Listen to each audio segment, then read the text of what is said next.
ya cerrando el día y así como escuchamos, está con nosotros el pastor y teólogo Moisés Román en la Biblia hoy. Y siempre el pastor nos deleita, ¿verdad?, con estos temas donde aprendemos muchísimo y hoy no es la excepción. En esta ocasión viene con algo que está estremeciendo no solo a Puerto Rico, sino el mundo entero, algo que no queremos que ocurra, algo que tenemos que erradicar en el nombre de Jesús, que cese, ponerle un cese y desista y poner una orden de restricción en nuestros hogares, que esto no nos toque.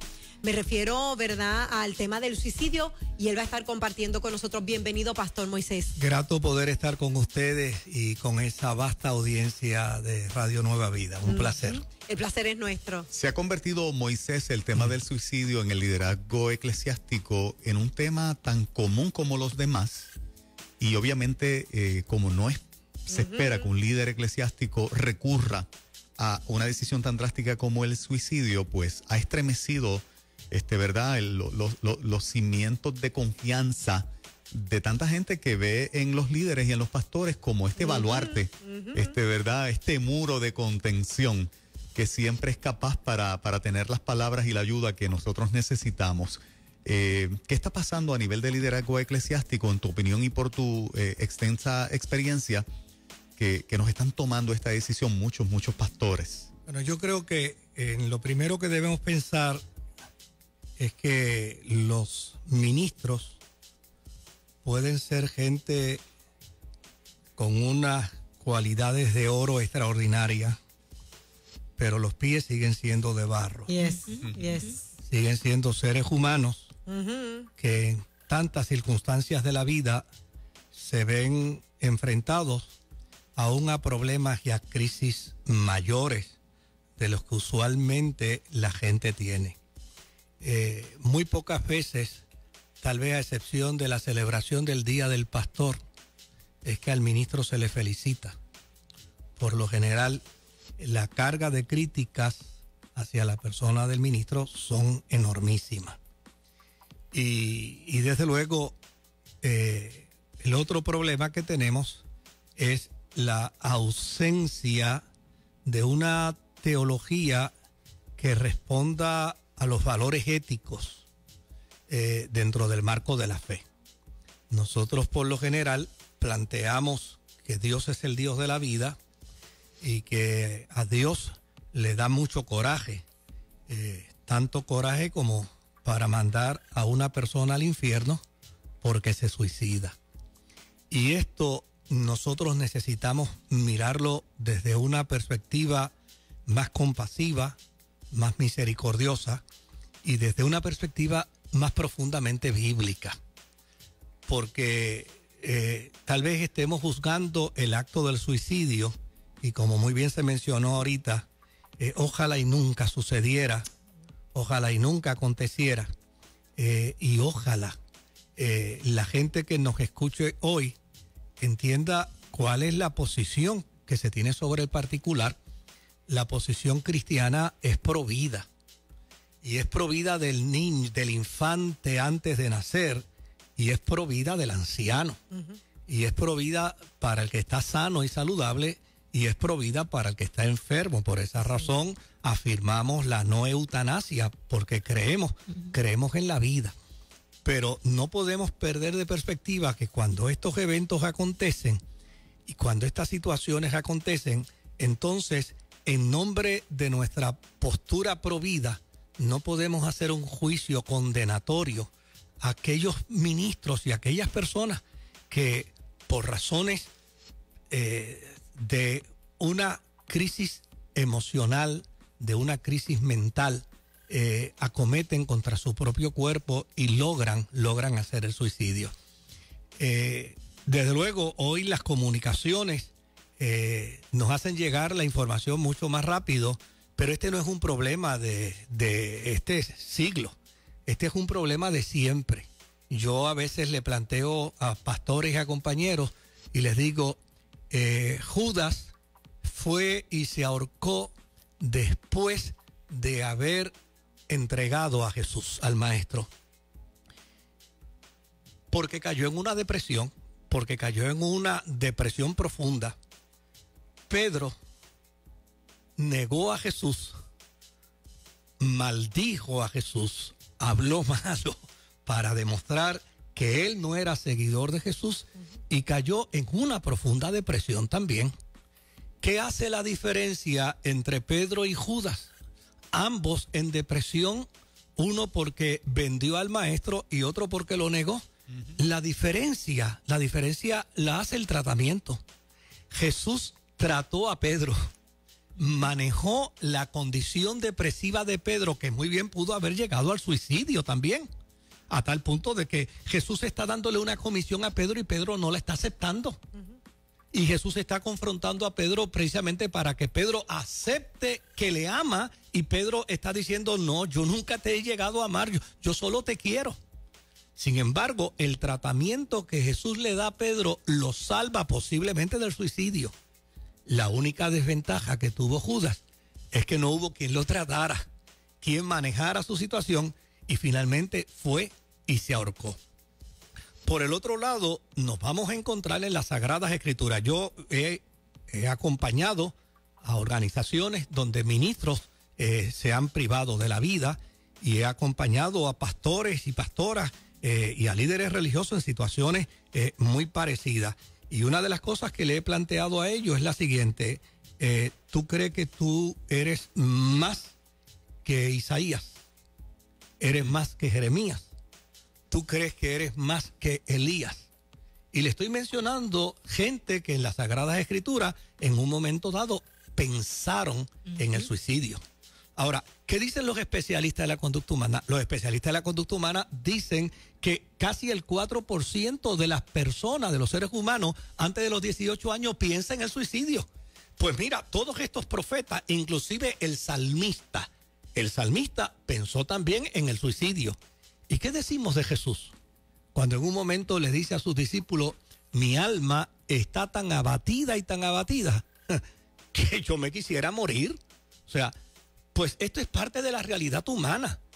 Y yo creo que la iglesia lo que necesita hoy, más que sentarse sobre una mesa teológica a condenar al ser humano, al pastor que se suicida, yo creo que lo que necesitamos es sentarnos con seriedad a ver cómo podemos manejar la problemática del suicidio para que haya en el corazón de la iglesia un nunca más. Nunca más debe suceder esto. Nunca más debe pasar esto. Porque a fin de cuentas, lo que estamos viendo es el incremento de esta problemática, que no es un incremento solamente en la vida de los pastores, es un incremento en la vida social. El incremento es en la humanidad. Entonces, los pastores no somos la excepción.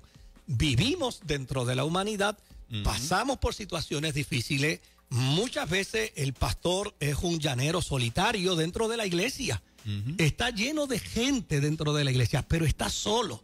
No recibe palabras de encomio. De hecho, el año pasado en Brasil, un líder de las Asambleas de Dios, un ministro muy reconocido de las Asambleas de Dios, se suicidó y dejó una nota donde responsabilizó a su iglesia, responsabilizó a sus líderes de su suicidio, diciendo precisamente que nunca él se sintió apoyado, querido y respaldado por ellos. Entonces, yo creo que la iglesia necesita pensar cómo lo podemos evitar, más que condenar. Yo creo que si la justicia de los hombres, a la luz de lo que plantean los especialistas de la conducta humana, mira lo que ellos dicen. Los especialistas de la conducta humana dicen que el que se suicida en ese momento del suicidio puede estar consciente, pero está en un nivel psicótico, está fuera de la realidad. Eso es lo que ellos plantean. Y si la justicia humana dice que una persona que está fuera de la realidad no comete delito, y nosotros como iglesia afirmamos y lo decimos, que la justicia humana es como un trapo de inmundicia, pues si esa justicia humana de quien nosotros decimos que es como un trapo de inmundicia sabe exonerar a una persona que fuera de sus cabales comete suicidio, entonces, ¿cómo vamos a comparar y a contrastar la justicia de Dios perfecta, misericordiosa, de amor, compasiva? Vamos a pensar entonces que la justicia de Dios es menos. Volvemos de nuevo a plantear, estamos en contra del suicidio, planteamos que ningún hombre, ni ninguna mujer, mucho menos pastor, pastora, sacerdote, líder espiritual, nadie debe optar por el suicidio, pero no le compete a la iglesia hacer juicio de condenación sobre el suicida. Más bien, debemos sentarnos a procurar cómo podemos prevenir este problema en las iglesias y cómo vamos a trabajar con las familias de aquellas personas que cometen suicidio. Te quiero hacer una pregunta, Moisés. Yo llevo tanto tiempo en las comunicaciones, yo creo que 35 años de mi vida, fácil. Empecé a los 2. Sí, bastante. Una de las cosas, lo que voy a decir lo digo con mucho respeto y creo que las organizaciones, ¿verdad? A veces cometen errores y no hay una intención de cometer el error, pero lo que he visto tradicionalmente en casi todas las organizaciones es que cuando un líder se sincera de que está pasando por un momento de crisis, a quien ellos rinden cuenta, inmediatamente piensan, a este lo tenemos que sacar porque puede cometer un error.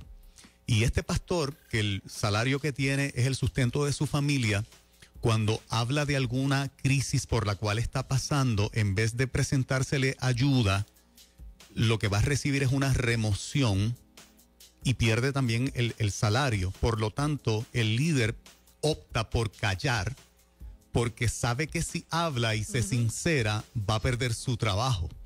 Las organizaciones en esto tienen que ser muy misericordiosas y son las primeras que tienen que tener un arsenal de herramientas de ayuda, no para remover a este líder, es para ayudar a este líder a superarlo, porque de lo contrario, el líder va a seguir callando, llegando a unas decisiones incorrectas, porque si todos sumamos 2 más 2, 4. Si me sincero y digo que estoy pasando por esta crisis, me remueven, pierdo el salario, con que voy a educar a mis hijos, con que voy a llevar pan a mi casa. Ha sido como que algo general que yo he observado durante todos estos años a nivel de casi todas las organizaciones. Se espera del líder esta cosa intachable y ni siquiera pensamientos negativos, ni siquiera depresión, tristeza profunda. Si yo llegase a expresar eso y fuese pastor, yo sé que en cualquier organización la consecuencia va a ser casi por seguro que me sienten, porque se piensa a primera instancia que sentarme es lo que hay que hacer de manera inmediata. Bueno, si me sientan, no me quites el salario porque yo trabajo en esto y dependo de esto. No sé si me estoy explicando. Sí, perfectamente. Y no sé si estás de acuerdo conmigo, pero la mayoría de las organizaciones tienen que hacer ajustes dramáticos en esta dirección para fomentar la sinceridad de sus pastores y líderes que busquen ayuda y no se nos suicidan, no se nos van para la calle, no nos renuncian de la iglesia, ni cometen otro tipo de error, ¿verdad? En el proceso. No sé qué piensas de este ángulo. Pues mira, a mí me parece que eso es interesantísimo por demás. Y yo creo que de esto es que trata, sentarnos a hacer teología. Exacto. Y a manejar esto desde una perspectiva ética. Porque sí es muy cierto. Lo que es doloroso es el hecho de que la iglesia debe ser el reflejo de la sociedad, no la sociedad un reflejo de la iglesia. Entonces, de luego, yo puedo entender una sociedad que está enferma y que está totalmente desinformada y que cuando una persona dice que está visitando al psiquiatra, lo marginan porque es loco. Y si una persona dice que está visitando al psicólogo, lo marginan porque es loco. Pero yo puedo entender eso de la sociedad, porque la sociedad per se está enferma. Eso dice el profeta Isaías, toda mente está enferma, todo corazón está doliente. Pero yo no puedo entender que ese proceso sea el proceso de la iglesia. Exacto. O sea, un pastor tal vez no se atreva a decirle a sus líderes en su iglesia, yo necesito la ayuda de un psicólogo o necesito la ayuda de un psiquiatra porque estoy teniendo pensamientos extraños. Todo lo contrario, todo lo contrario. Bueno, yo he atendido a personas bajo situaciones como esta y casi me tengo que presignar para jurarle de que voy a mantener una entera confidencialidad por su situación, porque ellos saben, como tú señalas, que si se filtra la información, entonces pierden su posición como ministro. Probablemente nunca más la recuperen. Correcto. Probablemente nunca más la recuperen. Y entonces, pues como la iglesia es un reflejo de la sociedad, a rey muerto, rey puesto.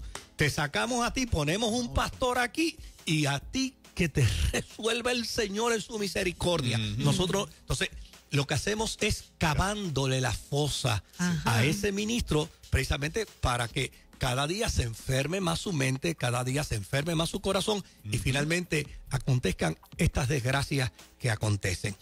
Las denominaciones, por el otro lado, deben tener un banco de recursos de psiquiatras y de psicólogos para apoyar de manera confidencial a sus ministros. Exacto. Yo conozco denominaciones en Puerto Rico que tienen bancos de recursos para eso y les felicito. ¿Y lo están haciendo? Sí, yo conozco denominaciones que lo hacen, pero hay otras que están huérfanas de eso, totalmente huérfanas. Porque se pueden evitar si así lo hiciéramos, si tuviésemos ese banco.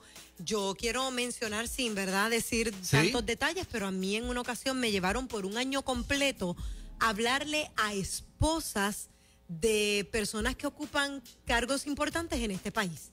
Y yo la iniciativa la vi tan bonita y la aplaudí porque surgían divorcios y problemas matrimoniales que no quiero que se sepan, por lo tanto no busques ayuda, y entonces no vas a buscar ayuda, pues yo te voy a traer un recurso que puede entonces a puerta cerrada trabajar con ustedes. Me encantó la iniciativa, ojalá pudiésemos tener más iniciativas como esta. Exacto, porque se hace en las empresas, ¿verdad? Incluso el área de recursos humanos tiene un banco de recursos y tienen unas agencias para cuando el empleado ya está de una forma, o el líder empresarial, el presidente, quien sea, le brindan esa ayuda, porque entonces no hacerlo con la iglesia. Otro elemento que es importante lo hemos planteado a nivel de institución, de líderes conciliares y demás, pero de las mismas congregaciones, de las mismas iglesias, la pregunta es, ¿qué hacemos con la figura del pastor o de la pastora o del sacerdote o del líder espiritual? ¿Qué representa esa figura para la comunidad?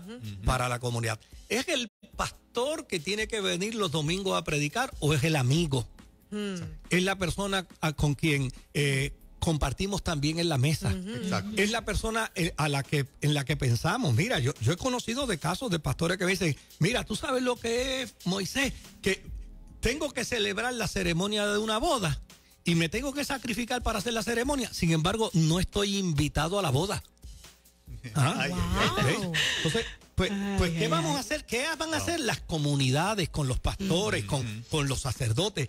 ¿Los van a integrar a la comunidad o los van a seguir manteniendo en el púlpito como llaneros solitarios? Pues yo creo que eso es necesario, que los líderes de las iglesias, los pastores, entiendan que los pastores son seres humanos que necesitan el abrazo, que necesitan el beso, que necesitan el apoyo, que necesitan la expresión de solidaridad, que necesitan que les pregunten, óigame, pastor, ¿cómo tú estás con el pago de la luz y del agua? ¿Cómo estás con el problema de la medicina, con el problema de tu salud? O sea, hoy yo conversaba precisamente con un doctor de nuestra iglesia. Me dice, chico, perdona que te interrumpa, no sé si te estoy interrumpiendo, pero te estoy llamando simplemente para decirte que te quiero mucho. Pues, óyeme, tú sabes el aliciente que es eso cuando alguien te llama. Pero la pregunta es, un ministro que está inmerso en una depresión, que la depresión, si no es tratable, en lugar de la persona salir, lo que hace es que se va hundiendo en ella al punto de que pueda caer en una psicosis, puede desconectarse por completo. Ese ministro que está en una depresión, a eso se le añaden los problemas económicos, los problemas familiares, los problemas en el matrimonio, porque los ministros, pastores y pastoras también podemos tener problemas matrimoniales, también podemos tener problemas con los hijos, también podemos tener problemas económicos, y que la iglesia no tenga ni siquiera el cuidado de saber cómo está él, cómo está mi pastor, cómo está mi pastora, cómo está mi sacerdote. ¿Qué cosas necesita? ¿En qué yo le puedo ayudar? ¿Cómo le puedo ayudar a él? Pues a mí me parece que no tendríamos que sorprendernos con situaciones como esta. Por ejemplo, hay un instituto en los Estados Unidos, el Instituto Schaeffer, que ha hecho investigaciones sobre el suicidio en pastores y que ha descubierto, pues todo esto que hemos estado señalando, todo esto que hemos estado mirando. Podemos prevenir el suicidio de los pastores, podemos prevenir el suicidio de los líderes religiosos, pero tenemos que hacerlo no sentándonos a juzgar y a condenar y a decir que el suicidio es un pecado, que Dios... No, necesitamos trabajar el suicidio como trabajamos el dolor de cabeza, como trabajamos la diabetes, como trabajamos la hipertensión, porque es parte de un proceso de insanidad mental. Excelente. Wow. Yo recuerdo uno de los programas del doctor James Dobson, me impactó mucho. Sí. James Dobson estaba entrevistando a este pastor, uno de los más conocidos en Estados Unidos, que padecía de esquizofrenia. Este pastor decidió hacer público su condición de esquizofrenia y le estaba afectando y no estaba buscando ayuda porque temía buscar ayuda por miedo a perder la iglesia. Sí. Wow. Conoce a James Dobson y James Dobson lo canaliza, le dice, es que tú puedes buscar ayuda para tu esquizofrenia, un médico te va a estabilizar y tú vas a seguir siendo pastor de tu iglesia. Claro. Le dio la confianza. Así que luego de recibir esta ayuda, lo que necesitaba era un medicamento para nivelar unos químicos en el cerebro. Y desbalance. Este pastor dejó de tener los episodios que estaba teniendo, que son producto de la esquizofrenia. Estaba perfectamente balanceado. Su iglesia creció más. Su ministerio fue de mayor impacto. Qué bien. Toda la congregación sabía que el pastor tomó un medicamento para su esquizofrenia, ¿verdad? Porque Pero lo la tenía apoyaron. controlada y estaba... Y era un individuo productivo para la obra del Señor. ¿Alcanzaremos nosotros ese nivel de madurez? Bueno, si queremos acabar con estas estadísticas horrorosas, Exacto. Hay que hacerlo. dolorosas y angustiosas para la vida de la iglesia, porque estas estadísticas no hablan mal del ministro que se suicida, hablan mal de la iglesia donde está pastoreando y de la organización donde está sirviendo. Exacto. Eso es de lo que habla mal. Yo estoy de acuerdo. Sí, de eso es que habla mal. Porque ¿cómo es posible que a estas alturas nosotros no podamos trabajar con la problemática emocional que pueda tener cualquier ser humano y excluyamos al ministro? Exacto. El ministro tiene que ser incluido dentro de todos esos seres humanos. Pablo dice con tanta honradez, con tanta honestidad, ¿quién enferma? Y yo no enfermo. O sea, Pablo dice con tanta honestidad, yo he ido ante la presencia del Señor en 3 ocasiones y le he pedido que me quite este aguijón y lo único que se me ha respondido es, bástate mi gracia. O sea, esa integridad, yo estoy seguro. Yo creo que muchos de estos ministros, este pastor joven de los Estados Unidos, probablemente si no hubiera esa estela de grisácea tan fea, probablemente hubiera levantado la bandera blanca y hubiera dicho necesito ayuda. Y hoy una esposa no estuviera viuda, 3 niños no estuvieran huérfanos y una iglesia no estuviera sin pastor. Esa es la realidad. Totalmente de acuerdo, Moisés. Gracias por Así compartir este consejo. Creo que las organizaciones, ¿verdad? Algunos que nos estén escuchando, pues puedan llevar a sus organizaciones un pensamiento distinto, un pensamiento nuevo de cómo vamos a tratar a nuestros líderes, qué herramientas de ayuda le vamos a dar, porque lo que buscamos en el líder precisamente es que se sincere. Pero si se sincera y tiene malas consecuencias, lo va a dejar de hacer. Así es. Tiene que ser que se sincere y que le proveamos la ayuda que necesita para que salga de la situación en que está y que continúe siendo efectivo. Cantidad de gente efectiva. De hecho, en esta Barna hizo el estudio de que 1.500 pastores renuncian al ministerio mensualmente en Latinoamérica. Mensualmente. Sí, mensualmente 1.500. Sí, así es. Ay, Nosotros queremos 1.500 renuncias mensuales cuando hay tanta necesidad allá afuera. No queremos 1.500 renuncias, ¿verdad? Mensuales, pero tenemos entonces que proveer la ayuda para que en los momentos en que necesiten y se nos sinceren, le demos la ayuda y no una penalidad de que perdiste el empleo o estás en disciplina o te siento indefinidamente, porque no debería ser así. Mira, el año pasado en los Estados Unidos murió un pastor de apellido Bautista, de apellido Montgomery. Este ministro había perdido a su esposa. Hacía unos meses. Y de hecho se suicida en la mañana cuando todavía tenía que volver a regresar a la iglesia a predicar otro sermón. Y la pregunta que uno se hace es, pero ¿cómo esta iglesia pudo haberle estado exigiendo a un ministro que siguiera dentro de su función y dentro de su rol ministerial? Con una pérdida tan grande. Cuando había perdido a su esposa y había empezado a dar evidencia de una depresión. Bueno, Dios mío. la gente dirá, bueno, pero es que no nos dimos cuenta. Pues precisamente ese es el gran problema. Exacto. Pues estás observando a tu pastor. Exacto. Lo estás mirando. Estás mirando si llegó con la corbata limpia, si se puso el mismo pantalón, si se puso la misma camisa, Exacto. si se peinó o no se peinó, si quiso comer o no quiso comer. ¿Te diste cuenta si está contestando las llamadas telefónicas y si está llegando a tiempo a la oficina o no está llegando a tiempo?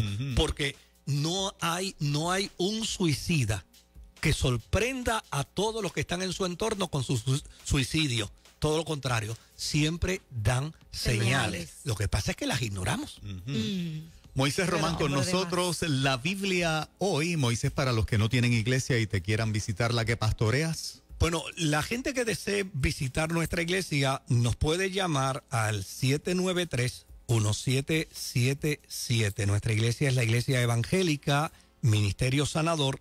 Radica aquí en la carretera 21, muy cerquita del Hospital Metropolitano. Allí estamos a la orden. Gracias, Moisés. Muchas gracias. Que los cuide el Señor.